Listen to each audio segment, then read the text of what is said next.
অস্ট্রেলিয়ার সিডনি শহরে একটা জঙ্গল আছে। ওই জঙ্গলে একটা গাছ আছে, গাছ। ওই গাছটা টু দ্য ডাইরেকশন অফ কেবলা, কেবলামুখী হয়ে মানুষের মতো রুকু করে আছে একটা গাছ। সুবহানাল্লাহ কইতে বললেন না? ক্যালেন্ডারে দেখা যায়, পত্রিকায় দেখা যায়, গাছ রুকু করে আছে। আমরা রুকু করি না, আমরা সিজদা করি না। কিয়ামতের দিন আল্লাহ বলবে আমার সিজদা দিয়ে দেখা। আপনারা যারা নামাজ পড়েছেন, সিজদা দিয়েছেন, তারা আল্লাহু আকবার বলে সিজদায় লুটিয়ে পড়বেন। আর যারা নামাজ পড়ে নাই, তারা শত চেষ্টা করেও তাদের পিঠকে বাঁকা করতে পারবে না। এজন্য 5 ওয়াক্ত সালাত জামাতের সাথে পড়ার দরকার আছে না নাই? আজকে আমরা সূরাতু আর রহমান থেকে কথা শুনবো, ইনশাআল্লাহ। পড়েন। এই সূরাটা মুখস্থ আছে কার কার? অনেকেরই তো মুখস্থ। হাত নামান। এই সূরাটা যদি মুখস্থ নাও থাকে, এই সূরার মধ্যে এমন একটা আয়াত আছে, এইটা সবার মুখস্থ, ঠিক কিনা? ফাবিআইয়ি আলা'i রাব্বিকুমা তুকাযযিবান, আমার কোন নিয়ামতকে তোমরা অস্বীকার করবে। এই আয়াতটা সবার মুখস্থ আছে না নাই? মজার ব্যাপার হলো, এই আয়াতটা আল্লাহ তাআলা এই সূরার ভেতরে 1 বার, 2 বার, 5 বার, 10 বার নয়, 31 বার উল্লেখ করেছেন। কয়বার? 10 বার বললেও তো হয়তো, 20 বার বললেও তো হতো, 31 বার বললেন কেন? তার মানে এটা জরুরি, এটার সিগনিফিক্যান্স, তাৎপর্য অনেক বেশি। যে জিনিস যত গুরুত্বপূর্ণ, এটা বারবার বলতে হয়, ঠিক কিনা? এজন্য আল্লাহ তাআলা বারবার বলেছেন, বারবার আমাদেরকে সচেতন করেছেন। ফাবিআইয়ি আলা'i রাব্বিকুমা তুকাযযিবান, আল্লাহ বলেছেন, এই মানব জাতি আর জিন জাতি, আমার কোন নিয়ামতকে তুই অস্বীকার করবি? বল, কোন নিয়ামতকে অস্বীকার করবে? বলেন। আল্লাহর কোন নিয়ামতকে অস্বীকার করার কোন সুযোগ আছে? ওয়া ইন তা'উদ্দু নি'মাতাল্লাহি লা তুহসুহা ইন্নাল ইনসানা লাযালুমুন কাফার। যদি আমার নিয়ামতগুলো গুনতে শুরু করে দাও, গুনতে গুনতে তোমার জীবন শেষ হয়ে যাবে, হায়াত ফুরিয়ে যাবে। আমি আল্লাহর নিয়ামত গুনে কঠিন কালেও তোমরা শেষ করতে পারবে। সাগরের জল যদি কালি হয়ে যায়, গাছের পাতা যদি খাতা হয়ে যায়, সাগরের জল নামক কালি দিয়ে গাছের পাতা নামক খাতার উপরে যদি আল্লাহর প্রশংসা লিখতে শুরু করে দেন, আল্লাহ বলে গাছের পাতাও ফুরিয়ে যাবে, সাগরের জলও ফুরিয়ে যাবে, কিন্তু আমার প্রশংসা করে তোমরা শেষ করতে পারবে না। এজন্য আল্লাহর প্রশংসা করতে হবে বেশি বেশি নাকি কম কম? কম কম না বেশি বেশি? ফাবিআইয়ি আলা'i রাব্বিকুমা তুকাযযিবান, আমার কোন নিয়ামতকে তোরা অস্বীকার করবি? বল। O mankind and jinnkind, which of my mercy and blessings you wanna deny? আমার কোন নিয়ামতকে অস্বীকার করবি? অস্বীকার করার সুযোগ আছে? নাই। আল্লাহর হাবিব সাল্লাল্লাহু আলাইহি ওয়াসাল্লাম এই সূরাটাকে বড্ড পছন্দ করতেন। সাহাবাদেরকে একবার তিনি এই সূরাটা তেলাওয়াত করে শোনালেন। সাহাবারা চুপচাপ, ঠিক যেমন এখন আপনারা চুপচাপ। আল্লাহর হাবিব বললেন, ও সাহাবারা, তোমরা তো এই সূরা শুনে চুপ করে বসে আছো, কিন্তু তায়েফের ময়দানে জিনদের কাছে এই সূরাটা আমি তেলাওয়াত করেছিলাম, তারা কিন্তু চুপচাপ বসে থাকে নাই। যতবার আমি ফাবিআইয়ি আলা'i রাব্বিকুমা তুকাযযিবান পড়েছি, এই আয়াতের বিপরীতে তারা উত্তর দিয়েছে, কারণ এই আয়াতটা একটা প্রশ্ন। It's a question from your Lord to mankind and jinnkind. এটা আল্লাহর পক্ষ থেকে মানব জাতি এবং জিন জাতির কাছে রেখে দেওয়া একটা প্রশ্ন। ফাবিআইয়ি আলা'i রাব্বিকুমা তুকাযযিবান, আমার কোন নিয়ামতকে অস্বীকার করবি তুই? আল্লাহর কোন নিয়ামত অস্বীকার করার কোন ক্ষমতা আমাদের আছে? নাই, অসম্ভব। এজন্য এটা একটা প্রশ্ন। আল্লাহর হাবিব বললেন, ও আমার প্রাণের সাহাবারা, তোমাদের সামনে যখন সূরা রহমান তেলাওয়াত করলাম তোমরা চুপচাপ, কিন্তু তায়েফের ময়দানে যখন জিনদের কাছে তেলাওয়াত করেছি তখন তারা চুপচাপ থাকে নাই। যতবার আমি ফাবিআইয়ি আলা'i রাব্বিকুমা তুকাযযিবান তেলাওয়াত করেছি, প্রত্যেকটা আয়াত শেষে এই প্রশ্নের উত্তর তারা দিয়েছে। সুবহানাল্লাহ পড়েন। যতবার এই আয়াতটা পড়েছি, প্রত্যেকবার এই আয়াত শেষে তারা প্রশ্নের উত্তর দিয়েছে। তারা প্রত্যেকবার বলেছে, লা বিশাইইন মিন নিআমিকা রাব্বানা নুকাযযিবু ফালাকাল হামদু। আল্লাহ, তোমার কোনো নিয়ামত অস্বীকার করার কোনো সুযোগ নাই, সব প্রশংসার মালিক তুমি।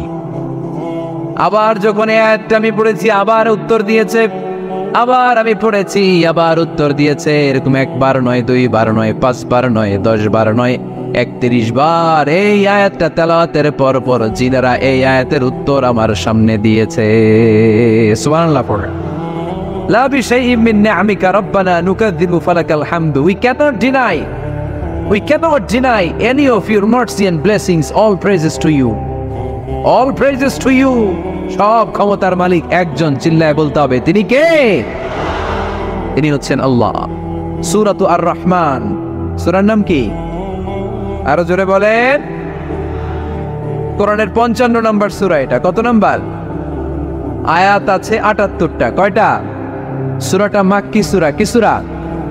এবার প্রশ্ন করি, উত্তর দেন। এই সূরাটা কোরআনের কততম সূরা? 55। আয়াত কয়টা? 78টা। মাক্কি না মাদানী? মাশাআল্লাহ, এই তো আপনারা উত্তর করতে পেরেছেন। এই সূরাটার একটা চমৎকার নাম আছে। বাইহাকী শরীফে আল্লাহর হাবিব সাল্লাল্লাহু আলাইহি ওয়াসাল্লাম ইরশাদ করেন, ইন্না লিকুল্লি শাইইন আরুস ওয়া আরুসুল কুরআনি সূরাতু আর-রহমান। আল্লাহর হাবিব বললেন, সবার জন্য একজন নববধূ আছে, কোরআনেরও একটা নববধূ আছে। কোরআনের নববধূর নাম হচ্ছে সূরা আর-রহমান। আওয়াজ করে সুবহানাল্লাহ বলতে পারলেন না? নববধূ বুঝেন তো? হ্যাঁ, নতুন বউ। নববধূ মানে কি? আল্লাহর হাবিব বললেন, ইন্না লিকুল্লি শাইইন আরুস ওয়া আরুসুল কুরআনি সূরাতু আর-রহমান। সবার জন্য একটা নববধূ আছে, কোরআনেরও একটা নববধূ আছে। কোরআনের নববধূর নাম সূরা আর-রহমান। নববধূ যেমনি বাসর রাতে হাতে পায়ে আলতা মেখে, বেনারসি শাড়ি পরে, লিপস্টিক দিয়ে, খোপায় ফুল দিয়ে, জুয়েলারি পরে, অর্নামেন্টস পরে, মেকআপ করে, পার্লারিং করে তার স্বামীর জন্য ওই রাতে সে নিজেকে উজাড় করে সাজায়, ঠিক কিনা? ঠিক তেমনি আল্লাহ তাআলা এই দুনিয়াতে আমাদেরকে কি কি নিয়ামত দিয়েছেন, আবার কি কি নিয়ামত জান্নাতে গেলে দিবেন, তার সব কিছু বর্ণনা করে এই সূরাটাকে তিনি উজাড় করে সাজিয়েছেন। সূরাটার নাম কি?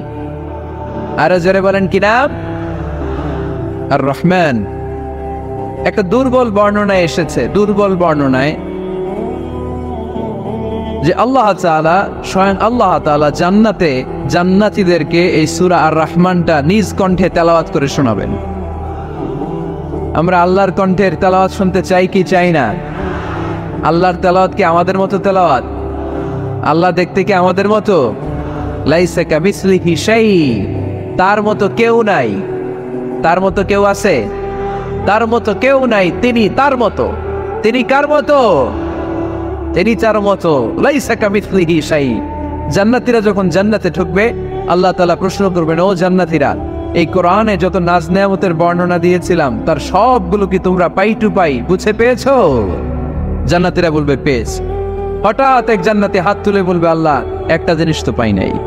সবাই বলে পাইছি, তুমি পাও নাই। কি পাও নাই? কয়, আমনেরই তো পাই নাই। সুবহানাল্লাহ পড়বেন না? আপনাকেই তো পাই নাই। সব দেখলাম, সব খাইলাম, সব দেখলাম, কিন্তু আপনারা তো দেখলাম না। আল্লাহ তাআলা তখন বিশাল জান্নাতের এই কনফারেন্স রুমে সবাইকে বসিয়ে আল্লাহর দিদার মানুষকে দেখাবেন। আল্লাহ তাআলা তার গোপন সৌন্দর্যকে সেদিন জান্নাতীদের সামনে প্রকাশ করে দিবেন। আল্লাহর হাবিব বসবেন ওই কনফারেন্স রুমে সবার সামনে।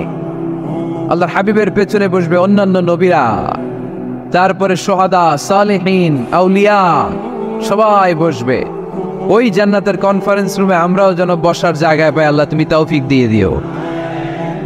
আল্লাহ তাআলা অনেকগুলো নূরের পর্দার পেছন থেকে নূরের ঝলকানি মারবে। ওই ঝলকানি এক মুহূর্তের জন্য দিবে। এক মুহূর্ত। কয় মুহূর্ত? 70,000 নূরের পর্দার কথা বলা হয়। এই বর্ণনাটাও দুর্বল। পর্দা আছে, কিন্তু কয় হাজার জানে কে? আল্লাহ। ওই পর্দা সরিয়ে আল্লাহ তাআলা সৌন্দর্যের বা নূরের ঝলকানির এক আলোক ছোটা জান্নাতীদের সামনে তুলে ধরবেন এক মুহূর্তের জন্য। কয় মুহূর্ত? আলোক ছোটা দিয়েই আবার নাই, আবার সরাই ফেলবে। ওই এক মুহূর্ত দেখে জান্নাতীরা পাগল হয়ে যাবে, অপলক নেত্রে তাকিয়ে থাকবে। এইভাবে চোখের পলক ফেলবে না, চোখ মেলে তাকিয়ে আছে। কিন্তু সামনে কিন্তু আল্লাহর নূর আর নাই, কারণ ওইটা আসছিল কয় মুহূর্তের জন্য? এক মুহূর্ত পরে নাই। কিন্তু কি যে দেখলাম, কত সুন্দর, কোটি কোটি বছর এরকম অপলক নেত্রে জান্নাতীরা তাকিয়ে থাকবে। ইন্নাল্লাহা জামিলুন ইউহিব্বুল জামাল, আল্লাহ নিজে সুন্দর, সৌন্দর্যকে পছন্দ করেন। আল্লাহর চাইতে সুন্দর কিছু হতে পারে? চিল্লায় বলেন পারে? আল্লাহ তাআলা তার সৌন্দর্যকে সেদিন জান্নাতীদের সামনে তুলে ধরবে। এই সূরাটা নাজিলের একটা ব্যাকগ্রাউন্ড আছে। আল্লাহর হাবিব সাল্লাল্লাহু আলাইহি সাল্লাম মক্কার জমিনে কাফিরদেরকে দাওয়াত দিতে লাগলেন, আল্লাহর ইবাদত করো, আল্লাহর জিকির করো, আল্লাহর প্রশংসা করো। এরকম দাওয়াত দিতে দিতে কিছুদিন পরে বিষ্ণু সাল্লাল্লাহু আলাইহি সাল্লাম বলতে শুরু করলেন, রহমানের ইবাদত করো, রহমানের জিকির করো, রহমানের পায়ে সিজদায় লুটিয়ে পড়ো। তখন কাফেররা প্রশ্ন শুরু করে দিল, মুহাম্মদ এতদিন বলতা আল্লাহ, এখন কইতেছো রহমানের কথা, আসলে কোনটা? আল্লাহরে তো আমরা চিনি, রহমানরে তো আমরা চিনি না। আল্লাহর দাওয়াত দিচ্ছ, আল্লাহর গুণগান গাইছো, আল্লাহকে আমরা চিনি জানি, কিন্তু রহমানটা আবার কে? সে আবার কবে আসলো, কোত্থেকে আসলো, কবে থেকে আছে, কতদিন থাকবে? রহমানরে তো আমরা চিনি না। ওরা রহমান চিনে না। এজন্য আল্লাহ তাআলা রহমানকে চিনায় দেওয়ার জন্য আর রহমান নামে একটা সূরা নাজিল করে দিলেন। وَإِذَا قِيلَ لَهُمُ اسْجُدُوا لِلرَّحْمَنِ قَالُوا وَمَا الرَّحْمَنُ, যখন তাদেরকে বিশ্বনবী বললেন রহমানের পায়ে সিজদা দাও, রহমানের জন্য সিজদায় লুটিয়ে পড়ো, ক্বালু ওয়ামার রহমান, তারা বলল রহমানটা আবার কে? রহমান কে? আল্লাহ চিনি, রহমানরে তো চিনি না। এখন রহমানকে এটা চিনানোর দরকার আছে না নাই? রহমানকে এটা চিনানোর জন্য আল্লাহ তাআলা আর রহমান নামে কোরআনে একটা সূরা নাজিল করলেন। চিল্লায় পড়েন আল্লাহু আকবার। কাফেরদেরকে জানানোর জন্য রব্বুল আলামিন সূরা আর রহমান নাজিল করলেন আর বললেন, আর রহমান আল্লামাল কুরআন খালাকাল ইনসান আল্লামাহুল বায়ান, দয়াময় রহমান শেখালেন কোরআন, বানালেন ইনসান শেখালেন বায়ান। দয়াময় রহমান শেখালেন কোরআন, বানালেন ইনসান শেখালেন বায়ান। দয়াময় রহমান শেখালেন কোরআন, বানালেন ইনসান শেখালেন বায়ান। দয়াময় রহমান শেখালেন কোরআন, বানালেন ইনসান শেখালেন বায়ান। আল্লাহু আকবার। আল্লাহ বলেন রহমানকে চিনো না? আর রহমান আল্লামাল কোরআন খালাকাল ইনসান আল্লামাহুল বায়ান। আমি হলাম রহমান, আমি দয়াময়, আমি মেহেরবান। আমার দয়ার কোনো শেষ নাই, আমার মায়ার কোনো শেষ নাই। আমার দয়া ভালোবাসা ছাড়া এই পৃথিবীতে কোনো কিছু হওয়া সম্ভব। ওয়াসিআত রাহমাতি কুল্লা শাই, সব জায়গায় আমার আল্লাহর রহমত আছে না নাই? আল্লাহর রহমত ছাড়া এক ফোঁটা বৃষ্টি আকাশ থেকে জমিনে ঝরে, আল্লাহর রহমত ছাড়া একটা গাছের পাতা মাটিতে পড়ে, আল্লাহর রহমত ছাড়া একটা শ্বাস আমরা ভেতরে ঢুকাতে পারি। আল্লাহর রহমত ছাড়া পৃথিবীতে কিচ্ছু সম্ভব না। চিল্লায় বলেন ঠিক কিনা? আমার আল্লাহর দয়া ভালোবাসা যে কত বেশি আমরা জানি না, আমরা জানি না। আরশের বুকে আল্লাহ বিশাল সাইনবোর্ডে লিখে রেখেছেন, সাবাকাত রাহমাতি গাদাবি, সাবাকাত রাহমাতি গাদাবি। এর মানে হচ্ছে আমার রাগের উপরে আমার দয়া বিজয় লাভ করেছে। সাবাকাত রাহমাতি গাদাবি, আমার রাগও আছে, আল্লাহর রাগ আছে না? আমার দয়াও আছে, আল্লাহর দয়া আছে না? আল্লাহ বললেন আমার রাগও আছে, আবার আমার দয়াও আছে, তবে জেনে রেখো আমার রাগের চেয়ে দয়া বেশি। আল্লাহর কোনটা বেশি? দয়া বেশি। আমাদের পাপ অন্যায় যত বড় হোক, মনে রাখবেন আল্লাহর দয়া তার চাইতেও বড়। নাকি ছোট? আপনি যত বড় পাপ করেন না কেন, আমাদের জন্য আল্লাহর পক্ষ থেকে দয়া আছে না নাই? বনি ইসরাইলের এক লোক সিরিয়াল কিলার ছিল, খালি মার্ডার করতো, সিরিয়াল মার্ডার। একটা, দুইটা, তিনটা, 10টা, 5টা করতে করতে করতে করতে 99টা মার্ডার করেছে। কয়টা? এলাকায় আছে নাকি এরকম কেউ? 99টা মার্ডার। কল্পনা করা যায়? 99 জন মানুষকে সে নিজ হাতে হত্যা করেছে। 99 মার্ডার করার পরে তার মনে ভয় আসলো, হায়রে না জানি আল্লাহ আমার সাথে কেমন আচরণ করে আখিরাতে। আমার তওবা আছে কিনা কপালে জানি না, আমার তো ক্ষমা নাই, কি করবো আমি? তো সে লোকজনদেরকে জিজ্ঞেস করলো, আমার ক্ষমা আছে কিনা, এটা কে বলতে পারবে? আমাকে আল্লাহ মাফ করবে কিনা? তারা সবাই বললো, এই এলাকায় এক আল্লাহর ওলি আছে, তার কাছে যাও। সে আল্লাহর ওলির কাছে যেয়ে বলে, ও আল্লাহর ওলি, আমি 99টা হত্যা করেছি, 99টা মার্ডার, আমার কপালে ক্ষমা আছে কিনা তুমি একটু বলো। আল্লাহর ওলি কই, কি বললা? 99টা মার্ডার? হায় হায় সর্বনাশ, তোর কোনো ক্ষমা নাই। এবার যে মার্ডার করছে কয়, আমার যেহেতু ক্ষমা নাই, তোরে বাঁচায় রেখে লাভ কি, তোরেও দিলাম শেষ করে। এবার সেঞ্চুরি করে ফেলাইছে। কথা বুঝতেছেন? আমার যেহেতু ক্ষমা নাই, তো তোরে বাঁচায় রেখে কি লাভ, তোরেও শেষ করে দিলাম। এবার সেঞ্চুরি। সেঞ্চুরি করার পরেও ভয় আসে না নাই অন্তরে? অন্তরে তো আল্লাহর ভয়, কই যাবে? খুঁজতে লাগলো কে সমাধান দিতে পারবে। একজন বলল, ওই এলাকায় একজন বড় আলেম আছে, ওই আলেমের কাছে যাও। সে আলেমের কাছে যেয়ে বলে, আলেম, আমি 99টা হত্যা করেছি, এখন আমার বড্ড ভয় হয়, আল্লাহ আমারে মাফ করবে কিনা, তুমি একটু আমারে বলো। আলেম বলে, তোমার গুনাহ যত বড়ই হোক, আমার আল্লাহর দয়া তার চাইতেও বড়। তুমি কি পাপ করেছো, কি অন্যায় করেছো তুমি? তুমি জানো না আমার রব কত মেহেরবান, তিনি কত দয়ালু, তিনি ভালোবাসার আধার, তিনি করুণার আধার। তোমার পাপ অন্যায় যদি হয় খালের পানির সমান, বিলের পানির সমান, আমার আল্লাহর দয়া সাগরের পানির সমান। তোমার পাপ আর অন্যায় যদি হয় পাহাড়ের সমান, আমার আল্লাহর ভালোবাসা আর দয়া হচ্ছে আকাশের সমান। তুমি যদি তওবার মতো তওবা করতে পারো, ক্ষমার মতো ক্ষমা চাইতে পারো, চোখের পানি ছেড়ে, চোখের পানির বড় দাম, চোখের পানির মধ্যে বিশাল কারিশমা, এটা আল্লাহ খুব পছন্দ করে। 2 ফোঁটা পানি আল্লাহ পছন্দ করে। এক, জিহাদের ময়দানে শহীদের গা বেয়ে ঝরে পড়া রক্তের ফোঁটা। 2 হচ্ছে অনুতপ্ত বান্দার চোখের পানির ফোঁটা।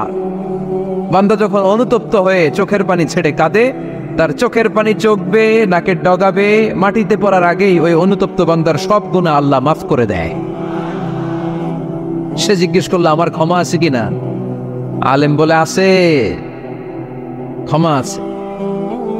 তওবার মতো তওবা কর, তাওবাতান নাসুহা, তওবার মতো তওবা করলে আল্লাহ ঠিকই মাফ করবে। সে এতটাই অনুতপ্ত হলো, এতটাই, সে আল্লাহর কাছে ক্ষমা চাইতে শুরু করলো। আলেম পরামর্শ দিল, তুমি যে এলাকায় থাকো এলাকাটা ভালো না, এলাকাটা ছাড়ো, এখানে সব ডাকাতদের এলাকা, তুমি একটা ভালো এলাকায় যাও, ওখানে যে তওবা করে ভালো মানুষ হয়ে যাও। সে নিয়ত করে কাপড় চোপড় গুছিয়ে ভালো এলাকায় যাবে। ঘর থেকে বেরোয়ার সাথে সাথেই মালাকুল মউত চলে আসছে, তার রুহু কবজ করে ফেলছে। এখন রুহু কে নিয়ে যাবে? ফাজাত মালাইকাতুর রাহমা ওয়া মালাইকাতুল আযাব, রহমতের ফেরেশতারাও আসছে, আযাবের ফেরেশতারাও আসছে। রহমতের ফেরেশতারা বলে, না না, সে তওবার নিয়ত করেছে, যদিও তওবা করতে পারে নাই, যদিও ভালো এলাকায় যেতে পারে নাই, তওবার নিয়ত করেছে, অনুতপ্ত হয়েছে, ক্ষমা চাওয়ার চিন্তা করেছে, আমরা তার রূহ নিয়ে ইল্লিনে রেখে দেব। আযাবের ফেরেশতারা বলে, না না, 99টা হত্যা করার পরে আরো একটা হত্যা করে সেঞ্চুরি করেছে, এখনো তো ভালোভাবে তওবা করতে পারে নাই, তার রূহটা নিয়ে আমরা সিজ্জিনের ভেতরে ঢুকায়ে দেব। 2 দল ফেরেশতার মারামারি, এ বলে আমরা নিব, এ বলে আমরা নিব, ঝগড়া আছে না নাই? আল্লাহ বললেন, রাখো রাখো, ঝগড়ার দরকার নেই, এক কাজ করো, যেখানে মারা গিয়েছে ওইখান থেকে ফিতা দিয়ে মাপতে শুরু করো।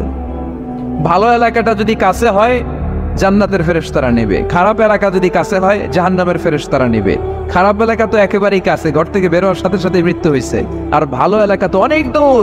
আল্লাহ জামিনটারে আদেশ দিলেন, জামিন, এই অনুতপ্ত বান্দার জন্য তুই ভালো এলাকাটা কাছে চলে আয়, ভালো এলাকাটার জামিনটা তুই সংকুচিত হয়ে যা, যদিও ঘর থেকে বের হয়েছে একেবারে কাছে, খারাপ এলাকাটা হাজার হাজার মাইল দূরে চলে যা। ফিতা দিয়ে মাপ দিয়ে দেখে, সর্বনাশ, ভালো এলাকাটা তো একেবারেই কাছে, খারাপ এলাকাটা অনেক দূরে। আল্লাহর ফয়সালা অনুযায়ী রহমতের ফেরেশতারা তার রূহকে নিয়ে জান্নাতের ভিতরে ঢুকিয়ে দিয়েছে। 99টা হত্যা করার পরে আরো একটা হত্যা করে সেঞ্চুরি, 100টা খুন করছে। আপনি কয়টা করছেন? আমি কয়টা করছি? তো 100টা খুন করে যদি ও মাফ পেতে পারে আমার আল্লাহর কাছ থেকে, আমরা কি ক্ষমা পেতে পারি না? ওর পাপের কাছে আমাদের পাপ কি? কয় ওয়াক্ত নামাজ ছাড়ছেন আপনি? কয়টা মিথ্যা কথা বলছেন? কতবার ঘুষ খাইছেন? কত টাকা সুদে লাগাইছেন? কত অন্যায় করছেন? কত জুলুম করেছেন? মনে রাখবেন, আপনার পাপ আপনার অন্যায়, আপনার জুলুম যত বড় হোক না কেন, আমার আল্লাহর দয়া তার চাইতেও বড়। এজন্য আল্লাহ নিজের পরিচয় দিয়ে বললেন, আর রহমান আল্লামাল কুরআন খালাকাল ইনসান আল্লামাহুল বায়ান। আমি রহমান, আমি দয়ার সাগর। আমি কি? আল্লাহ তুমি দয়ার সাগর, রহমানুর রহিম। তোমার দয়ায় পূর্ণ আমার সারানিশিদিন, তোমার দয়ায় পূর্ণ আমার সারানিশিদিন। আলহামদুলিল্লাহ পড়েন। তাহলে বুঝতে পারলাম আমার আল্লাহর দয়ার কোনো শেষ আছে? চিল্লায় বলতে হবে আছে। কয়শো টুকরা? সবাই শুনতেছেন? কষ্ট হচ্ছে তো উত্তর দিচ্ছেন না যে? কত টুকরা করলেন? 100। 100 টুকরা করে 99 টুকরা দয়া ভালোবাসা আল্লাহ তাআলা নিজের কাছে রেখে দিলেন, আর 1 টুকরা দয়া আর ভালোবাসা আল্লাহ তাআলা গোটা বিশ্বের সবার মাঝে ভাগ করে দিলেন। আমরা সবাই মিলে পাইছি কয় টুকরা ভালোবাসা? উনি রেখে দিয়েছেন কয় টুকরা? ওই 1 টুকরার কিছু অংশ আমিও তো পাইছি, তাই না? আপনি পেয়েছেন, আমরা সবাই পেয়েছি, গোটা বিশ্বের সবাই, আদম আলাইহিস সালাম থেকে শুরু করে কিয়ামত পর্যন্ত যারা আসবে, এসেছিল এবং এখন আছে, সবাই মিলে কয় টুকরা? ওনার কাছে কয় টুকরা? কিন্তু এই 1 টুকরা যে আমরা সবাই ভাগে যোগে পাইলাম, আমাদের ভালোবাসার নমুনা দেখছেন? একজন আর একজনের ভালোবেসে বলে আত্মহত্যা করে ফেলে, আছে না নাই? আছে না? সালমান শাহ মারা গেছে, এই দেশের কয়েকটা মেয়ে গলায় রশি দিয়ে আত্মহত্যা করছে, শুনছেন? অমুক সেলিব্রিটির কি হয়েছে, ছাদ থেকে লাফ দিয়ে পরে মাথা ফাটাই ফেলছে। ভালোবাসা আছে না নাই? যারে ভালোবাসে তার নাম আবার ছেলেরা হাতের মধ্যে কেটে কেটে লেখে। শরীয়তপুরে এগুলো নাই আলহামদুলিল্লাহ। হ্যাঁ, প্লাস দিয়ে লেখে, প্লাস। ধরেন আব্দুল্লাহ প্লাস শামিমা, তো এ প্লাস এস, রক্ত দিয়ে লেখে, রক্ত।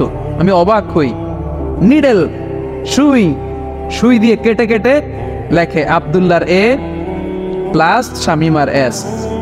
কি ভালোবাসা! 1 ভাগ ভালোবাসার ছিটে ফোটা সবাই মিলে পাইছে। এইটা ঠেলা যদি এরকম হয়, তাহলে যিনি 99 ভাগ ভালোবাসা রেখে দিয়েছে তার ভালোবাসা বেশি না কম?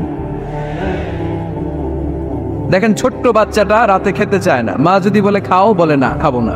আব্বু অফিস থেকে আসুক, আব্বুর কোলে বসে বসে আব্বু আর আমি একসাথে খাবো। এই ছোট্ট বাচ্চাটা কিছু বোঝে না, কিন্তু তারপরও তার বাবার জন্য ভালোবাসা তার হৃদয়ে ঢুকাই দিছে কে? আপনাদের এলাকায় মুরগি পালেন না আপনারা?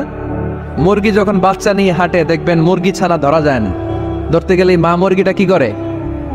কামড় দিতে আসে। এই ছোট্ট বাচ্চাগুলোর জন্য মা মুরগিটার হৃদয়ের ভিতরে ভালোবাসা ঢুকাই দিল কে? আমি পত্রিকাতে এমনও দেখেছি, বন্যায় এক মা পানি খেতে খেতে খেতে খেতে খেতে খেতে মরে গিয়েছে, কিন্তু শিশুটাকে একটা বালতির মধ্যে চাপিয়ে মাথায় তুলে ধরে রেখেছে। মা পানি খেতে খেতে নিজের জীবনকে বিলিয়ে দিয়েছে, কিন্তু বাচ্চাটা মরে নাই। বাচ্চার জন্য কি ভালোবাসা! এই ছোট্ট বাচ্চার জন্য মায়ের হৃদয়ে জান স্যাক্রিফাইসের মতো এই ভালোবাসা ঢুকাই দিল কে? রাসূল আমার ভালোবাসা, রাসূল আমার আলো আশা, রাসূল আমার প্রেম বিরহের মূল আলোচনা, রাসূল আমার কাজে কর্মের অনুপ্রেরণা। চিল্লায় পড়েন আল্লাহু আকবার। আমাদের ভালোবাসার কোনো কমতি আছে? 24 ঘন্টা আমাদের ভালোবাসা আছে না নেই? 365 আমাদের ভালোবাসা আছে না নেই? এই জন্য আলাদা করে আমাদের কোনো দিন লাগে না বিশ্ব ভালোবাসা দিবস দরকার হয় না। যারা মাকে দেখতে পারে না, বাবারে দেখতে পারে না, এরা একদিনের জন্য মা বাবাকে উইশ করতে যায়, আর নাম দিছে বিশ্ব মা দিবস, বিশ্ব বাবা দিবস। কিছুদিন আগে দেখলাম বিশ্ব ডিম দিবস। কি দিবস? আমি কি মিথ্যা বললাম? ছিল একটা বিশ্ব ডিম দিবস। কিছুদিন পরে বানাবে বিশ্ব বাঁশ দিবস, যে যারে বাঁশ দিতে পারে। এরপর একটা বানাইছে শুনলাম বিশ্ব চিন্তা দিবস। তো এটা কি দিবস? কয় এদিন আমরা সবাই মিলে চিন্তা করি যে আসলে আমাদের কি চিন্তা করা দরকার, আছে না নাই? তো এই যে ওরা বিশ্ব মা দিবস, international mother day, international father day. মা দিবস, বাবা দিবস বছরে একবার ওল্ড হোমে রেখে আসে, বৃদ্ধাশ্রমে। যেহেতু সারা বছর বৃদ্ধাশ্রমে, বছরে একদিনও যদি মারে স্মরণ না করি কেমন হয়? তো একদিন ওই মা দিবসে মারে একটা কার্ড দিয়ে উইশ করে আসে, কিছু টাকা দিয়ে আসে। ওদের তো মা বাবার প্রতি দয়া নাই, শ্রদ্ধা নাই, ভালোবাসা নাই, এজন্য ঘটা করে ওদের দিবস পালন করা লাগে। আমাদের 24 ঘন্টা 365 দিনই ভালোবাসা, তাই এই দিবস ফিবসের আমাদের দরকার নাই। চিল্লায় বলেন ঠিক কিনা? জন্মের পর থেকেই তো আমাদের ভালোবাসা, মৃত্যু পর্যন্ত ভালোবাসা, আমৃত্যু ভালোবাসা। এই জন্য বিশ্ব ভালোবাসা দিবস, এটা ইসলাম কখনো সাপোর্ট করে না। ভালোবাসার কেন্দ্রবিন্দু একজন, চিল্লায় বলতে হবে তিনি কে? 100 টুকরা করে আমাদেরকে দিয়েছেন কয় টুকরা? উনি রেখেছেন কয় টুকরা? দেখেন, এক টুকরা ঠেলায় বিশ্ব ভালোবাসা দিবস আমরা পালন করি। ভালোবাসার গান, ভালোবাসার নাটক, ভালোবাসার ফিল্ম, ভালোবাসার কবিতা, অভাব নাই। কত ভালোবাসার স্টোরি আপনারা জানেন, এত ভালোবাসা। কিন্তু সবাই মিলে ভালোবাসার এক অংশ আমরা ভাগে যোগে পেয়েছি। এক অংশের নমুনা যদি এমন হয়, 99 টুকরা ভালোবাসা যিনি রেখে দিয়েছেন নিজের মধ্যে, তার ভালোবাসা বেশি না কম? চিল্লায় বলেন বেশি না কম? এজন্য আমরা আল্লাহর ভালোবাসার ভিখারি, আমরা আল্লাহ তাআলার রহমতের ভিখারি। আল্লাহর রহমত ছাড়া কেউ কোনোদিন জান্নাতে যেতে পারবে? কোনোদিন নিজের আমল নিয়ে বড়াই করবেন না। আপনার কি ভাবেন যে আপনার আমল দিয়ে আপনি জান্নাতে যাবেন? আল্লাহর হাবিব বললেন, আল্লাহর রহমত ছাড়া, ভালোবাসা ছাড়া কেউ কোনোদিন জান্নাতে ঢুকতে পারবে? আম্মা জান আয়েশা বললেন, ইয়া রাসূলুল্লাহ আপনিও না? আল্লাহর হাবিব বললেন, না আমিও না, তবে আল্লাহর রহমত আর দয়া সেদিন আমাকে ঘিরে রাখবে। মান নুকিশা উযযিবা, যার হিসাব আল্লাহ সেদিন চাইবেন সে ধরা খেয়ে যাবে। সব সময় আল্লাহর কাছে এই দোয়াটা যেন আমরা করি, আল্লাহ কিয়ামতের দিন তুমি আমার হিসাব নিও না, আল্লাহ তুমি আমার বিচার বসিও না, আল্লাহ তুমি দয়া করে আমারে মাফ করে দিও। আল্লাহ যার বিচার করবেন ও জাহান্নামে যাবে, আর যার বিচার করবেন না সে জান্নাতে যাবে। আল্লাহ যদি বিচার করে আর পাই টু পাই হিসাব নেয়, নামাজ পড়লি না কেন, রোজা রাখলি না কেন, মিথ্যা বললি কেন, খাদ্যে ভেজাল দিলি কেন, মাছে ফরমালিন দিলি কেন, যৌতুক খাইলি কেন, ঘুষ খাইলি কেন, উল্টাপাল্টা করলি কেন, জিনা করলি কেন, একটার পর একটা প্রশ্ন বানে যদি সেই ভয়ঙ্কর দিনে আল্লাহ আমাদেরকে জর্জরিত করে, আমাদের কোনো উত্তর আছে? সেদিন আমাদের বাঁচার কোনো উপায় আছে? তাই আমরা সবাই আল্লাহর কাছে দোয়া করবো, আল্লাহ কোনো বিচার টিচার মানি না, কোনো বিচার করতে পারবো না, দয়া করবা। কথা কয় না? কি করবে? এবার আওয়াজ করে বলেন, বিচার চান না দয়া চান? রোজ হাসরে আল্লাহ আমার করোনা বিচার, আল্লাহ করোনা বিচার, পড়েন আমিন। রোজ হাসরে আল্লাহ আমার করোনা বিচার, আল্লাহ করোনা বিচার। বিচার চাই না তব দয়া চাহে এ গুনাহগার, আল্লাহ করোনা বিচার। পড়েন আমিন। তিনি যদি দয়া করেন তবেই আমরা জান্নাতে যেতে পারবো, ঠিক কিনা? এজন্য আল্লাহ বললেন, আর রহমানু আল্লামাল কুরআন খালাকাল ইনসান আল্লামাহুল বায়ান। আমি হলাম রহমান। কাফেররা বলে রহমানকে জানি না, রহমানকে চিনি না। আল্লাহ বলে রহমান রে চিনে না, আমার নাম রহমান, আমি দয়ালু, আমি মেহেরবান, ঠিক কিনা? এজন্য প্রতিদিন সূরা ফাতিহায় দ্বিতীয় আয়াতটা আমরা কি পড়ি? আর রহমান আর রাহিম, ঠিক কিনা? তিনি দয়ার সাগর, তিনি মায়ার সাগর। আমরা বললাম, আল্লাহ ঠিক আছে আমরা বুঝেছি আপনি দয়ার সাগর, আর আপনি কি করেন? দ্বিতীয় আয়াতে আল্লাহ বললেন, আল্লামাল কোরআন, আমি কোরআন শিক্ষা দেই। শুধু দয়ার সাগর হয়ে আমি আল্লাহ বসে থাকি নাই, তোমাদের হেদায়েতের জন্য আমি কোরআন নাজিল করে দিয়েছি। আল্লামাল কোরআন, আমি কোরআন শিক্ষা দেই। আমাদেরকে কোরআন শিখিয়েছে কে? বিশ্বনবীকে কোরআন শিখিয়েছে কে? আল্লাহ। এজন্য দুনিয়াতেও যারা কোরআন শিখায় তাদের মর্যাদা বাড়ায় দেয় কে? বাংলার জমিনে যারা কোরআন শরীফ শিখায় এদের মর্যাদা সবচেয়ে কম, এদের বেতন সবচেয়ে কম, এরা সমাজে সবচেয়ে বেশি অবহেলিত, ঠিক কি না? আল্লাহর কাছে এরা সবচেয়ে বেশি সম্মানিত। আল্লাহর হাবিব বললেন, খায়রুকুম মান তাআল্লামাল কুরআন ওয়া আল্লামাহু। তোমাদের মধ্যে আল্লাহ তাআলার কাছে সবচেয়ে প্রিয় শ্রেষ্ঠ ওই মানুষটা যে নিজে কোরআন পড়ে আবার অন্যরে পড়ায় দেয়। সুবহানাল্লাহ পড়েন। আপনি যদি কাউরে শুধু সূরা ফাতিহাটা শিখান, কোন সূরা? সূরা ফাতিহাটা যদি শিখায় দেন, সে যতদিন সূরা ফাতিহা তেলাওয়াত করবে ওই তার তেলাওয়াতের একটা পার্সেন্টেজ সওয়াব আপনার আমলনামায় আছে না নাই? সে যদি আবার আরেকজনের শিখায়, ওই লোক যদি আবার আরেকজনের শিখায় দেয়, এরকম যতজনকে তারা শিখাবে প্রত্যেকের তেলাওয়াতের একটা পার্সেন্টেজ সওয়াব আপনার আমলনামায় ঢুকায় দিবে কে? এজন্য কোরআন নিজেও শিখবো, অন্য কেউ শেখাবো। রাজি আছেন তো? আপনাদের এখানে মসজিদে কোরআন শিক্ষার আসর আছে নাকি?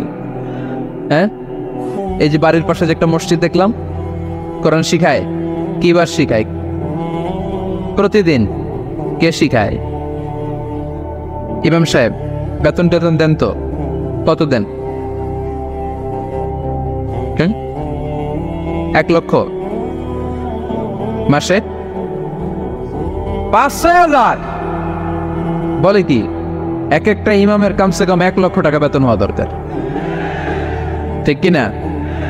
না খেয়ে না পড়ে অল্পতে তুষ্ট থেকে যারা শুকরিয়া করে এরা আমাদের আইম্মাতুল মাসাজিদ, মসজিদের ইমামরা, মসজিদের মুয়াজ্জিনরা। এক একটা মসজিদের মুয়াজ্জিনের গলা হবে এরকম বিশাল উঁচু। কিয়ামতের ময়দানে সবাই আমরা এর দিকে তাকায় থাকবো, কিরে ভাই তোর গলা উঁচু কেন? সে বলবে আমার এই গলা দিয়ে প্রতিদিন 5 বার আমি আজান দিয়েছি।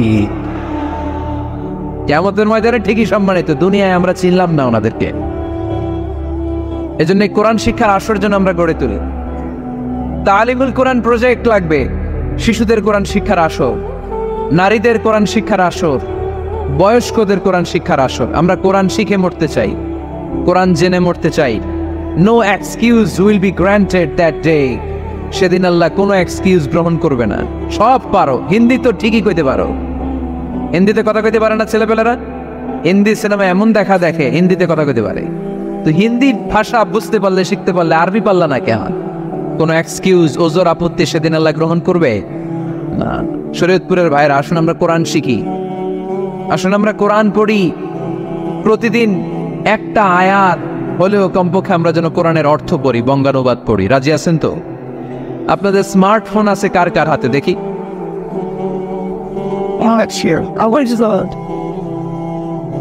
আপনারা কি অ্যানালগ? স্মার্ট আপনি? মাশাআল্লাহ। তোমরাও কি স্মার্ট? হ্যাঁ, ঠিক আছে, হাত নামাও, হাত নামান সবাই। তো এই যে স্মার্টফোন আসছে স্মার্ট বানাইতে, যেই ফোনের মধ্যে কোরআন নাই সে আনস্মার্ট, ঠিক কিনা? যার মোবাইলের ভেতরে কোরআনের অ্যাপস আছে, ডাউনলোড করে অ্যাপস রেখেছে, সেই হচ্ছে আসল smart. Is the real hero, is the real smart. এজন্য মোবাইলের অ্যাপসের ভেতরে কোরআন ঢুকাইতে হবে। শরীয়তপুরের ছেলেরা খুব সহজ, অ্যান্ড্রয়েড সেট ইউজ করলে প্লে স্টোরে যাও, যে তুমি বাংলা কোরআন লিখো চলে আসবে। আইফোন যদি ইউজ করো অ্যাপ স্টোরে যাও, ওখানে যে বাংলা কোরআন লিখো চলে আসবে। সহজ। এত সহজ হওয়ার পরেও আল্লাহ কি বললেন আমরা যদি না শিখি, না জানি, আল্লাহ কি ক্ষমা করবে? যা বলার সব আল্লাহ বলে দিয়েছে এই কোরআন। এই কোরআনে শুরু হয়েছে বিসমিল্লাহির রহমানির রহিম দিয়ে, মানে বা দিয়ে। কি দিয়ে? চিল্লায় বলেন না, কি দিয়ে?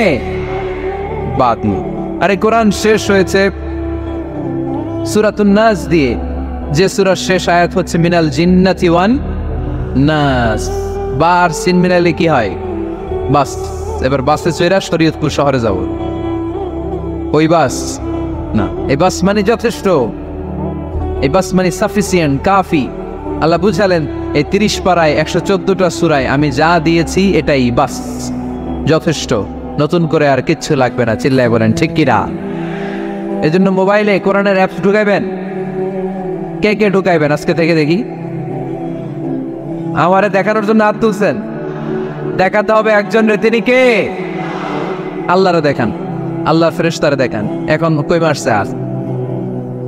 আল্লাহর ফেরেশতার কথা কইছেন, ভয় ঢুকছে। ঢুকাবেন, ঢুকাবেন।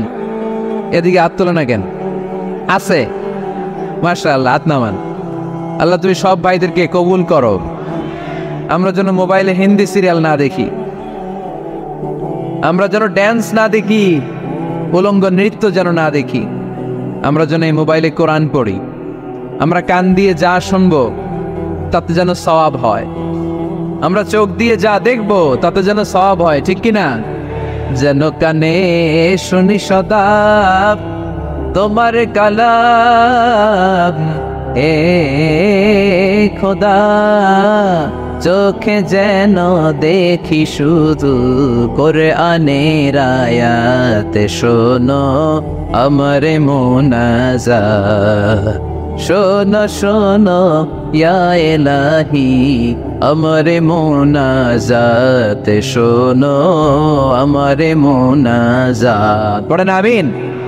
তাহলে আমরা যে কিতাবটারে সঙ্গী বানাবো, কিতাবটার নাম সবাই বলেন।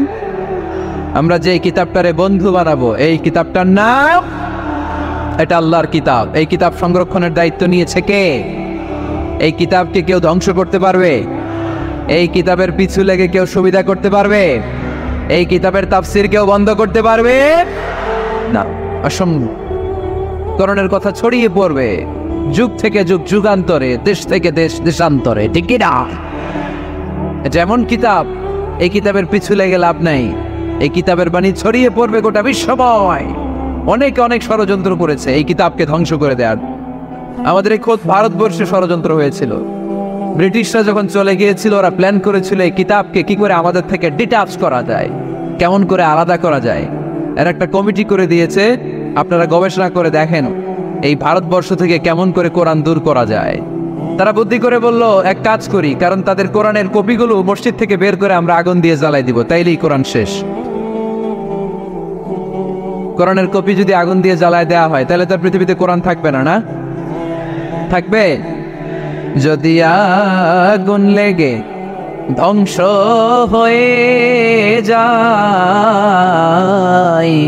ধ্বংস হয়ে যায়, যদি আগুন লেগে যায়, পুড়ে যায় পৃথিবীর সব বইয়ের দোকান, বিশ্ব থেকে হারাবে না পবিত্র কোরআন, বিশ্ব থেকে হারাবে না পবিত্র কোরআন, ঠিক কি না? পরে দেখলো না রিসার্চে গন্ডগোল আছে, অ্যানালাইসিস ভুল। আবার নতুন কমিটি পাঠালো তারা ইংল্যান্ড থেকে, 33 সদস্য বিশিষ্ট কমিটি। তারা এসে গবেষণা করে দেখলো না, এই কোরআন আগুনে জ্বালাই দিলে কোরআন দূর হবে না। কারণ আমরা ভারতবর্ষের হেফজখানাগুলোতে যে দেখেছি, ছোট্ট বাচ্চারা মাথা দুলিয়ে দুলিয়ে কোরআন পড়ে। কোরআন তারা শুধু কাগজেই লিখে রাখে না, সিনার ভিতরে গেঁথে রাখে।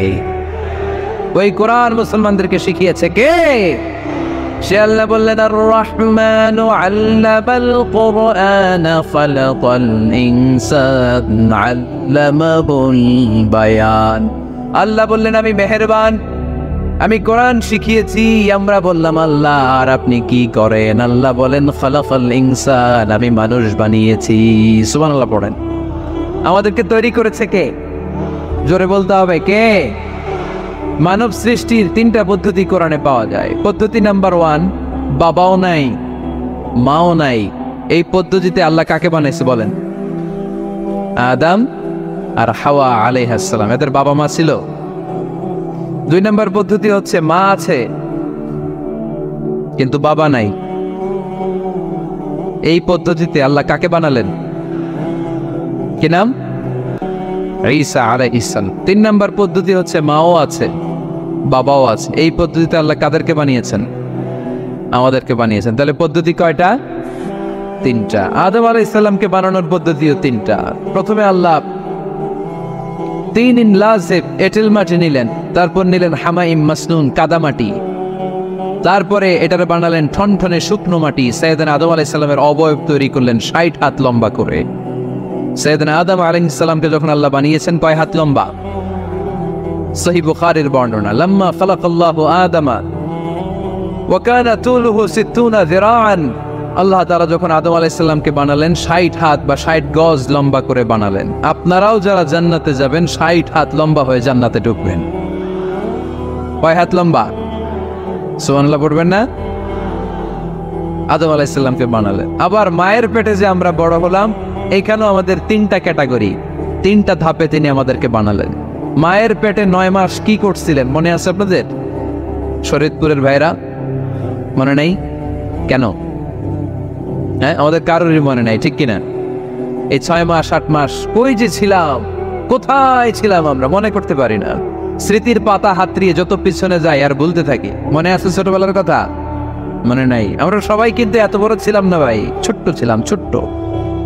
মায়ের জরায়ুর দেয়ালের মধ্যে লেপ্টে ছিলাম। নুতফা, আলাকা, মুদগা, sperm drop, blood clot and the little flesh. ছোট্ট নাপাক পানি ছিলাম, ওইটার আল্লাহ বড় করতে আরম্ভ করলেন। বড় করতে করতে রক্তপিণ্ড বানালেন, রক্তপিণ্ড থেকে আল্লাহ গোশতপিণ্ড বানালেন। আমরা প্রত্যেকে এরকম একটা গোশতের টুকরা ছিলাম। এটার ভিতরে আল্লাহ কঙ্কাল ঢুকালেন, আমার স্কেলিটন, আমার কঙ্কালটা, আমার অবয়বটা ঢুকালেন।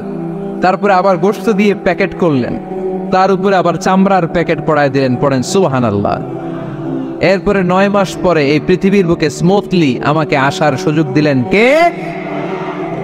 একথাই আল্লাহ সূরা আল মুমিনুনে বললেন, ওয়ালাকাদ খালাকনাল ইনসানা মিন সুলালাতিন মিন তিন সুম্মা জাআলনাহু নুতফাতান ফি ক্বারারিন মাকিন ثم خلقنا النطفة علقة فخلقنا العلقة مضغة فخلقنا المضغة عظاما فكسونا العظام لحما ثم أنشأناه خلقا آخر فتبارك الله أحسن الخالقين. পড়েন আল্লাহু আকবার। আপনারা উঠতেছেন কেন? উঠছেন কে কে দেখি? আপনাদের চেহারাটা দেখান আমাকে। ওয়াশরুমে যাওয়ার জন্য অনেক আগ থেকে বসে আছেন বোধহয়, না? আসর থেকে, দুপুর 3টা থেকে। আল্লাহু আকবার, আল্লাহু আকবার। তাহলে দোয়া করে দিই। আর না না না, ঠিক হবে না, কষ্ট হচ্ছে, আমি বুঝতে পারতেছি। আরো কয়েক মিনিট শুনবেন? পড়েন পড়েন, লিল্লাহে তাকবীর, লিল্লাহে তাকবীর, লিল্লাহে তাকবীর। মায়ের পেটে আমাদেরকে তৈরি করলো কে? আল্লাহ। 10 মাস আমাদেরকে খাবার দিল কে? অক্সিজেন দিল কে? দেখেন, দুনিয়ার কেউ কিন্তু আমার খোঁজ নিতে পারে নাই ভিতরে, যে পারছে ওই গোপন জায়গায় একজন আমার রিজিক দিত। তিনি কে? আমার নাভির সাথে আমার মায়ের জরায়ুর একটা কানেকশন ছিল। ওই একটা লাইন দিয়ে আমাদের সবাইকে আল্লাহ খাবারের ব্যবস্থা করেছেন, পানির ব্যবস্থা করেছেন, বাতাসের ব্যবস্থা করেছেন। দুনিয়ায় আসার সাথে সাথে দুনিয়ার মানুষরা ওই খাবারের লাইনটা কেটে দেয়, ঠিক কিনা? শরীয়তপুরে বোধে রেখে দেয়। কি করে? কাটাপ। দেখবেন সিজার করার পরে বাচ্চাদেরকে বের করে কেচি দিয়ে, যারা সিজার করে ডাক্তাররা কি করে? কেটে দেয়। বাচ্চার পা ধরে মাথাটা নিচু করে নিতম্বের মধ্যে থাপ্পড় মারে কয়েকটা, তারপরে বাচ্চা ওয়া ওয়া করে কেঁদে ওঠে, ঠিক কিনা? আমরা আমাদের কানে শুনি ওয়া ওয়া, আসলে সে আল্লাহর কাছে কেঁদে কেঁদে ফরিয়াদ জানায়, বলে আল্লাহ 9 মাস 10 মাস মায়ের পেটের ভেতরে ছিলাম, কেউ তো খোঁজ খবর নিল না। তুমিই তো আমার এই নাভির সাথে মায়ের জরায়ুর একটা লাইন দিয়ে, ওই এক লাইনে খাবার, এক লাইনে পানি, এক লাইনে বাতাস ঢুকিয়েছো। 9টা মাস এই খাবারের লাইন আমার ঠিকঠাক ছিল, আমার টেনশন ছিল না। দুনিয়ার বুকে আসার সাথে সাথেই, এদের সাথে আমার কি শত্রুতা আমি জানি না, আসার সাথে সাথে আমার খাবারের লাইনটা কেটে দিস। আল্লাহ একটা মাত্র খাবারের লাইন ছিল, মানুষগুলো কেটে দিল। আমি এখন কি খাবো? আমি এখন যাব কই? আল্লাহ বলে কাঁদিস না, 8 মাস যেমনি খাওয়াইছি এখনো খাওয়াবো। সুবহানাল্লাহ পড়েন। খাবারের একটা লাইন ছিল, কেটে দিয়েছে। ওই একটার বিপরীতে তোর মায়ের বুকের ভেতরে এখন খাবারের 2টা লাইনের ব্যবস্থা করে দিলাম। খালাকাল ইনসান, তিনি মানুষ বানিয়েছেন, মানুষের যা দরকার তার ব্যবস্থাও করে দিয়েছেন। চিল্লায় বলেন ঠিক কিনা? এজন্য আল্লাহ বললেন, আর রহমানু আল্লামাল কুরআন খালাকাল ইনসানা আল্লামাহুল বায়ান। আমি মেহেরবান, আমি তোমাদের কোরআন শিখিয়েছি, আমি মানুষ তৈরি করেছি, আমি তোমাদেরকে ভাষা শিক্ষা দিয়েছি। সুবহানাল্লাহ পড়েন। আল্লামাহুল বায়ান, আমি তোমাদেরকে বয়ান শিখিয়েছি। এই যে আমরা বয়ান করি, আমাদের যে ভাষা, এই ভাষা কার দান? আমাদের বাংলা ভাষা কার দান? পৃথিবীতে অনেক ভাষা আছে, একটা ভাষার প্রকাশভঙ্গির সাথে আরেকটার মিল নাই। আমাদের বাংলাদেশে এক এক জেলার সাথে আরেক জেলার ভাষার ভিন্নতা আছে না নাই? সুবহানাল্লাহ পড়বেন না? ঢাকার ভাষার সাথে ফরিদপুরের ভাষার অমিল, সিলেটের অনেক অমিল, চট্টগ্রামের অমিল আছে না নাই? সবচেয়ে বেশি অমিল সিলেটে আর চট্টগ্রামে, ঠিক কিনা? ওনাদের ভাষাগুলো এমন শুনলে বোঝার উপায় নেই যেটা বাংলা ভাষা না অন্য ভাষা, কিন্তু প্রত্যেক আঞ্চলিকতায় একটা মাধুর্যতা আছে না নেই? আল্লাহ পাক এই কোরআনের মধ্যে আঞ্চলিকতার দাম দিলেন। হিশাম বিন হাকিম বিন হিজাম কোরআন থেকে তেলাওয়াত করতে শুরু করলেন। এই তেলাওয়াত শুনে সাইয়েদনা ওমরে ফারুক ওনার ঘাড় ধরে টেনে বিশ্বনবীর কাছে নিয়ে আসলেন। ওমরে ফারুক বললেন, ইয়া রাসূলুল্লাহ, দেখেন হিশাম বিন হাজিম কেমন করে কোরআন পড়ে, দেখেন ভিন্নভাবে কোরআন পড়ে। আপনি শিখাইছেন একভাবে, ও পড়ে আরেকভাবে, ওর বিচার করেন। আসলে আরেকভাবে পড়ে নাই, অন্য আঞ্চলিকতায় পড়েছে। যেমন আমরা পড়ি ওয়াদ-দুহা ওয়াল-লাইলি ইযা মা ওয়াদ্দাআকা রাব্বুকা ওয়া মা ক্বালা ওয়ালাল আখিরাতু খায়রুল লাকা মিনাল উলা। কিন্তু কোরআনের আরেকটা লাহজা বা আরেকটা পড়ার পদ্ধতি আছে যেখানে ওনারা পড়ে ওয়াদ-দুহা ওয়াল-লাইলি ইযা সাজা মা ওয়াদ্দাআকা রাব্বুকা ওয়া মা ক্বালা। সুবহানাল্লাহ পড়বেন না? হাশিম বিন হিকাম এরকম বাঁকা করে পড়ছিলেন। ওমরে ফারুক এই বাঁকাটা শিখেন না, উনি শিখছিলেন সোজা। ওমরে ফারুক আবার সোজা সাপটা পছন্দ করতেন। সুবহানাল্লাহ পড়েন। বিশ্বনবী বললেন, হিশাম বিন হিজামকে তুমি ছাড়ো। বললেন, হিশাম তুমি কিভাবে পড়েছো? হিশাম বলে, আমি এইভাবে পড়েছি। বিশ্বনবী বললেন, হাকাদা উনজিলাত, এভাবেও নাজিল হয়েছে, সমস্যা নাই। ওমর তুমি কিভাবে পড়েছো? ওমর বললেন, আমি তো এইভাবে শিখেছি। বিশ্বনবী বললেন, এভাবেও নাজিল হয়েছে, সমস্যা নাই। উনজিলাল কুরআনু আলা সাবআতি আহরুফ ফাকরাউ মা তায়াসসারা মিনহু। আরবি ভাষা একটা, কিন্তু এর মধ্যে আঞ্চলিকতা আছে 7টা। এই 7টা আঞ্চলিকতা দিয়ে কোরআন নাজিল করেছে কে? এজন্য আঞ্চলিকতার মর্যাদা আল্লাহ কোরআনেও দিলেন। এজন্য বললেন, আর রহমানু আল্লামাল কুরআনা খালাকাল ইনসান আল্লামাহুল বায়ান। আমি মেহেরবান, আমি কোরআন শিখালাম, আমি মানুষ বানালাম, আমি তোমাদেরকে ভাষা শিখালাম। সুবহানাল্লাহ পড়েন। এরপর আল্লাহ বললেন, আশ-শামসু ওয়াল কামারু বিহুসবান ওয়ান নাজমু ওয়াশ-শাজারু ইয়াসজুদান। সুবহানাল্লাহ। আশ-শামসু ওয়াল কামারু বিহুসবান, চাঁদ আর সূর্য আমি তৈরি করেছি তোমাদের হিসাবের জন্য। হিসাব আছে না নাই? কতদিন এক বছর আপনাদের শরীয়তপুরে? 365 দিন। এটা তো সোলার ইয়ারের হিসাব করলেন, মানে সৌর বৎসর। আর চান্দ্র বৎসরে 354 বা 55 দিন। তাহলে এই সূর্য আর চাঁদ, চাঁদ আর সূর্যকে আল্লাহ এই মহাবিশ্বে দিয়েছেন হিসাবের জন্য, ঠিক কিনা?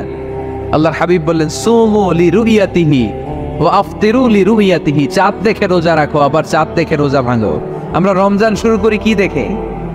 জোরে বলেন। ঈদ শুরু করি কি দেখে? চাঁদের পালকি চড়ে আসলো সবার ঘরে, চাঁদের পালকি চড়ে আসলো সবার ঘরে, আসলো খুশির ঈদ, বলো ঈদ মুবারক, ঈদ মুবারক, ঈদ মুবারক, ঈদ। সবাই পড়েন, বলো ঈদ মুবারক, ঈদ মুবারক, ঈদ মুবারক, ঈদ। সুবহানাল্লাহ পড়েন। আশ-শামসু ওয়াল কামারু বিহুসবান। সূর্য চন্দ্রের গায়ে লাগে না, চন্দ্র সূর্যের গায়ে লাগে না। কোনদিন কি দেখেছেন সূর্য আর চন্দ্র ধাক্কা লাগছে? দিনের ভেতরে রাত ঢুকে গেছে, রাতের ভিতরে দিন ঢুকে গেছে, এরকম কি কখনো হয়েছে? সব কিছু একজনের আইন মানে, চিল্লায় বলতে হবে, তিনি কে? এরপরে আল্লাহ বললেন, ওয়ান নাজমু ওয়াশ-শাজারু ইয়াসজুদান। আকাশের তারকারাজি আর বৃক্ষমালা একজনকে সিজদা করে, তিনি কে? আকাশের তারাগুলো আল্লাহর সিজদা করে, কিন্তু আমরা আল্লাহর সিজদা করতে চাই না। গাছগুলো আল্লাহর জিকির করে, কিন্তু আমরা জিকির করতে চাই না, ঠিক কি না? অস্ট্রেলিয়ার সিডনি শহরে একটা জঙ্গল আছে। ওই জঙ্গলে একটা গাছ আছে, গাছ। ওই গাছটা টু দ্য ডাইরেকশন অফ কেবলা, কেবলামুখী হয়ে মানুষের মতো রুকু করে আছে একটা গাছ। সুবহানাল্লাহ কইতে বললেন না? ক্যালেন্ডারে দেখা যায়, পত্রিকায় দেখা যায়, গাছ রুকু করে আছে। আমরা রুকু করি না, আমরা সিজদা করি না। কিয়ামতের দিন আল্লাহ বলবে, আমার সিজদা দিয়ে দেখা। আপনারা যারা নামাজ পড়েছেন, সিজদা দিয়েছেন, তারা আল্লাহু আকবার বলে সিজদায় লুটিয়ে পড়বেন। আর যারা নামাজ পড়ে নাই, তারা শত চেষ্টা করেও তাদের পিঠকে বাঁকা করতে পারবে না। এজন্য 5 ওয়াক্ত সালাত জামাতের সাথে পড়ার দরকার আছে না নাই? আজকের এই মাহফিলটা তখনই সফল হবে যখন আমরা এই ওয়াদা করতে পারবো যে জীবনে কোনোদিন নামাজ ছাড়বো। এই ওয়াদা করা যাবে? সবাই করতে পারবেন? কার সাথে? আমার সাথে ওয়াদা করবেন? কার সাথে? হাত তুলে আল্লাহরে দেখান, আওয়াজ করে আল্লাহরে ডাকেন, বলেন হে আল্লাহ। আরো জোরে একটা ডাক দেন, পড়েন আল্লাহ। হাত তুলে ওয়াদা করলাম 5 ওয়াক্ত সালাত জামাতের সাথে আদায় করার চেষ্টা করব, তুমি তৌফিক দাও। আমিন। আর জোরে আমিন। এটা এমন একটা কিতাব যে কিতাবে কোনো ভুল নাই। আছে? সন্দেহ আছে? সংশয় আছে? মুত্তাকিনদের জন্য এই বইটারে হেদায়েতের কিতাব করে নাজিল করলো কে? যালিকাল কিতাবু লা রাইবা ফি হুদাল লিল মুত্তাকিন। This is the book, the most authentic and original book in the world, whereof there is no doubt in it and a guidance to those who are muttaqin. এটা এমন বই যে বইয়ে কোনো ভুল নাই, কোনো সন্দেহ নাই, কোনো সংশয় নাই। মুত্তাকিনদের জন্য এই বইটারে হেদায়েতের কিতাব করে পাঠালো কে? আবার আল্লাহ বলেন কিতাবুন আনজালনাহু ইলাইকা লিতুখরিজান নাসা মিনাজ-যুলুমাতি ইলান-নূর। নবী হে, এই কিতাবকে আমি নাজিল করেছি অন্ধকারাচ্ছন্ন মানুষগুলোকে আলোর পথ দেখাতে, বামপন্থী গুলারে ডানপন্থী বানাতে, জাহান্নামী গুলারে জান্নাতি বানাতে। এই কিতাব যদি কেউ পড়ে সে মানুষের মতো মানুষ হয়। ওই মানুষ কখনো অন্যায় করে না।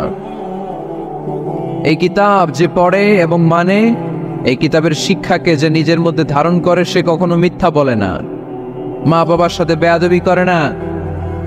ওই আলোকিত মানুষটা কখনো টেন্ডারবাজি করে না, চাঁদাবাজি করে না, দুর্নীতিতে চ্যাম্পিয়ন হয় না, ক্যাসিনো ব্যবসায় নামে না। এই কোরআন যারা বুকে ধারণ করে এরা কোনোদিন পেঁয়াজের দাম বাড়ায় না। জোরে বলেন ঠিক কিনা? এরা কখনো তাদের কোনো কাজে জনমানুষের ক্ষতি করে না। এরা সবসময় কল্যাণের পক্ষে, এরা মানবতার পক্ষে। এরাই হচ্ছে আলোকিত মানুষ, ঠিক কিনা? মানুষ হওয়া পৃথিবীতে বড় কঠিন। খালি চোখে যা দেখেন এগুলো মানুষ না, এগুলো জনসংখ্যা। এগুলো কি? এজন্য বলা হয় বাড়ছে জনসংখ্যা, কমছে মানুষ। বাড়তেছে কি, কমতেছে কি? মানুষ। গরুর পেট থেকে বেরোলেই ওটা গরু হয়ে যায়, ছাগলের পেট থেকে বেরোলেই ওইটা ছাগল হয়ে যায়, মুরগির পেট থেকে বেরোলেই ওটা মুরগি। কিন্তু মানুষের পেট থেকে বেরোলেই ওটা মানুষ হয় না, ওটার মানুষ বানাইতে হয়, তাই না? আবার গরুকে কেউ কোনোদিন বলে না এই তুই গরুর মতো গরু হ, বলে? শরীয়তপুরে আপনারাও বলেন না? ছাগলরে কেউ কোনোদিন বলছে এই তুই ছাগলের মতো ছাগল হও, কিন্তু মানুষকে বলা হয় তুমি মানুষের মতো মানুষ হও। কোরআন পড়লে মানুষের মতো মানুষ হওয়া যায়, ঠিক কিনা? এই দুনিয়া এখন তো সেই দুনিয়া নাই, মানুষ নামের মানুষ আছে দুনিয়া বোঝাই, সেই মানুষের ভিড়ে আমার আসল মানুষ নাই, ঠিক কিনা? আসল মানুষের বড় অভাব, মানুষের মতো মানুষ খুঁজে পাওয়া দুষ্কর। এই কোরআন এসেছে আমাদেরকে মানুষের মতো মানুষ বানাতে। এজন্য এই কোরআন থেকে শুনলে লাভ না লস। কোরআনের সাথে আমাদের সম্পর্ক বাড়াতে হবে, প্রতিদিন কোরআন তেলাওয়াত করতে হবে। আপনারা করেন? হ্যাঁ, আজকে করছেন কারা কারা দেখি? মাশাআল্লাহ মাশাআল্লাহ, হাত নামান। প্রতিদিন যারা আমরা পড়ি, আর যারা এখনো শিখতে পারি নাই তারা যেন শিখে নেই। কোরআন পড়া যেমনি সওয়াবের, কোরআন শোনাও তেমনি সওয়াবের, ঠিক কিনা? কোরআন শুনলে রহমত নাজিল করে কে? وَإِذَا قُرِئَ الْقُرْآنُ فَاسْتَمِعُوا لَهُ وَأَنصِتُوا لَعَلَّكُمْ تُرْحَمُونَ। যখন কোরআনের তেলাওয়াত করা হয় মনোযোগ দিয়ে শোনো, তোমাদের উপর রহমত নাজিল করবে কে? এজন্য কোরআন পড়া, কোরআন শোনা সবটাই জরুরি। আমরা যেন কোরআনের সাথে আরো বেশি সম্পর্ক গাঢ় করতে পারি, কোরআনকে যেন আমরা আমাদের বন্ধু বানাতে পারি। আল্লাহ তুমি তৌফিক দাও। আর জোরে পড়েন আমিন।